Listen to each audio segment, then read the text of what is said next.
정부와 여당이 공교육을 벗어난 초고난도 문제, 이른바 킬러 문항을 수능 출제에서 배제하기로 했습니다. 사교육 부담을 줄이겠다는 결정인데 그러면서도 자사고, 외고, 국제고 등은 유지하기로 했습니다. 윤수환 기자입니다.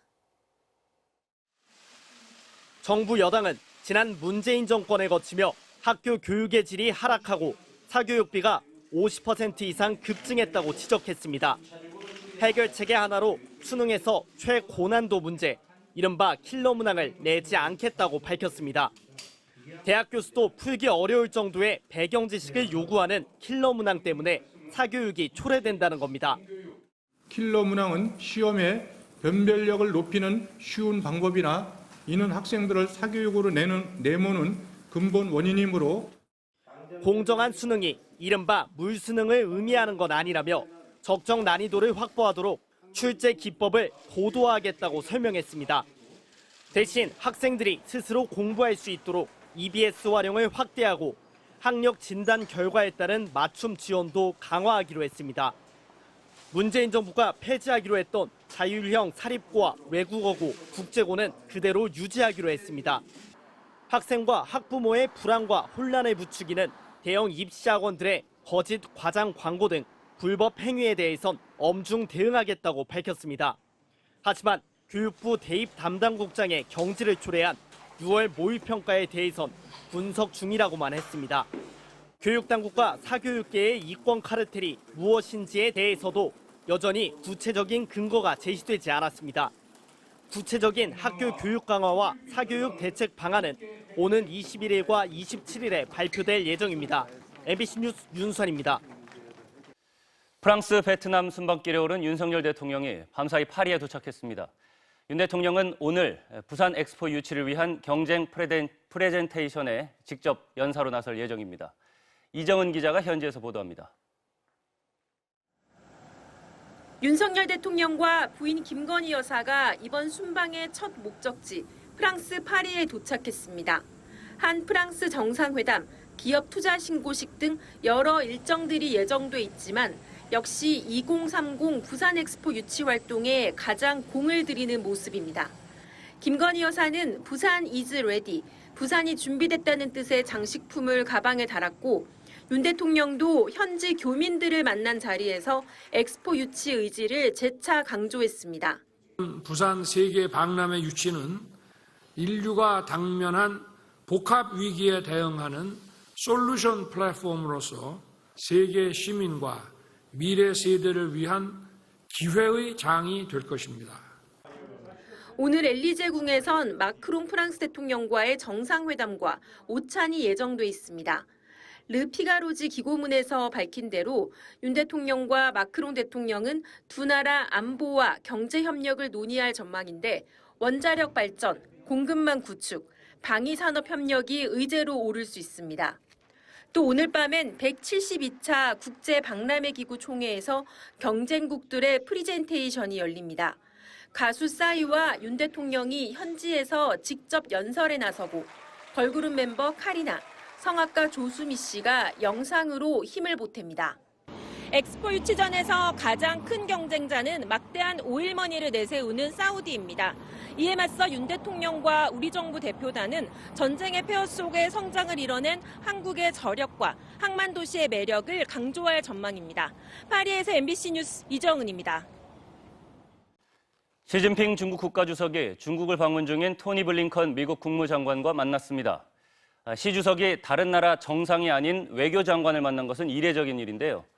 의견 차이는 사라지지 않았지만 적어도 미국과의 관계 개선 의지는 드러냈다는 평가도 나옵니다. 베이징에서 이혜인 특파원이 보도합니다. 블링컨 장관과 만난 시진핑 주석은 국가 간의 교류는 서로를 존중하고 진심으로 대해야 한다고 강조했습니다. 我也希望国务卿先生这次访华能够为稳定中美关系多发挥积极作用。 시 주석은 중국은 미국의 이익을 존중하며 도전하고 대체하지 않을 거라며 미국도 중국을 존중하고 정당한 권익을 해치지 않아야 한다고 말했습니다. 또 중국은 항상 양국 관계가 안정되기를 바란다며 서로 존중하고 평화롭게 공존하며 협력하는 올바른 방법을 찾을 수 있을 것이라고 믿는다고 강조했습니다. 미국과의 관계 개선 의지를 드러낸 것으로 볼 수 있는 대목입니다. 시 주석과의 면담에 앞서 열린 블링컨 장관과 왕이 위원의 회담도 분위기가 나쁘지 않았습니다. 왕이 위원은 블링컨 장관의 방중은 양국 관계의 중요한 시점에 이루어졌다며 대화냐 대항이냐, 협력이냐 충돌이냐를 선택해야 한다고 말했습니다. 또 중미 관계는 앞으로 나아가야 하고 공존할 수 있는 방법을 찾아야 한다며 대중국 정책 전환을 요구했습니다. 구체적으로 중국 위협론 과장 중단, 불법적 중국 제재 철회, 중국 과학기술 발전에 대한 압박 포기, 중국 내정에 대한 간섭 금지 등을 거론했습니다. 블링컨 장관은 이에 대해 중국과 소통을 강화하고 양측의 이익을 공유하는 분야에서 협력을 기대한다는 뜻을 밝혔다고 중국 외교부는 소개했습니다. 최근 바이든 대통령의 관계 개선 희망 발언에 시진핑 주석이 화답하는 모양새입니다. 하지만 양국 관계가 더 악화되는 것을 막는 수준으로 미국의 대중국 정책 기조가 바뀌기는 쉽지 않을 거란 전망이 많습니다. 베이징에서 MBC 뉴스 이혜인입니다. 학교 폭력 피해 학생 유족의 소송을 맡고도 재판에 제대로 출석하지 않아 결국 패소했던 권경의 변호사에게 대한변호사협회가 직권조사 착수 2달여 만에 정직 1년의 징계를 결정했습니다. 변협은 중징계라는 분위기지만 피해자는 어떻게 저런 사람이 다시 변호사를 하냐며 분통을 터뜨렸습니다. 김지인 기자입니다. 지난 2015년 학교 폭력에 시달리다 숨진 고 박주원 양의 어머니 이기철 씨. 딸의 영정사진을 들고 대한변호사협회 회의실 앞에 섰습니다. 이 씨는 학교 폭력 가해 학생들과 학교를 상대로 7년간 법정 다툼을 벌여왔습니다. 그런데 사건을 맡은 권경의 변호사가 작년 항소심 재판에 3번 연속 불출석해 그대로 패소한 채 재판이 끝나버렸습니다. 철저하게 저는 세게 해주셔야 되지 한다고 했습니다. 할 수 아니는 최대한의 징계죠. 저는 마음 같아서는 영구제명이라고. 대한변협은 직권조사 착수 2달여 만에 징계위원회를 열고 권 변호사에게 정직 1년의 징계를 결정했습니다. 앞서 사안을 검토한 조사위원회는 정직 6개월 이상 중징계를 건의했는데 징계위가 다소 높게 징계 수위를 결정한 겁니다. 피해자인 이 씨는 변협이 영구제명하지 않고 권 변호사를 감쌌다고 반발하며 오열했습니다. 우리 주원이를 2번 죽였고 저를 죽인 겁니다. 정말 한없이 관대하다고 볼 수밖에 없죠. 권 변호사는 수십 장 분량의 경위서에서 잘못을 인정하면서도 불안감 등 건강 문제가 있었다고 해명한 것으로 알려졌습니다. 온갖 딴짓을 다 해놓고서는 건강이 안 좋아서 재판에 집중을 못했다? 그 소리를 지금껏 하고 있는 권경에. 최근 3년간 성실의무 위반으로 징계를 받은 변호사 32명 중 최고 수위인 영구제명은 없었습니다.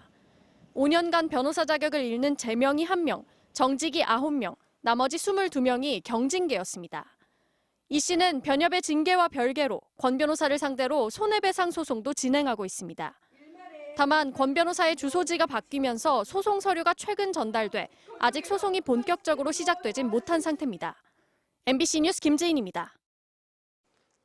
어젯밤 고속도로를 달리던 광역버스에서 불이 나 승객 20여 명이 대피했습니다.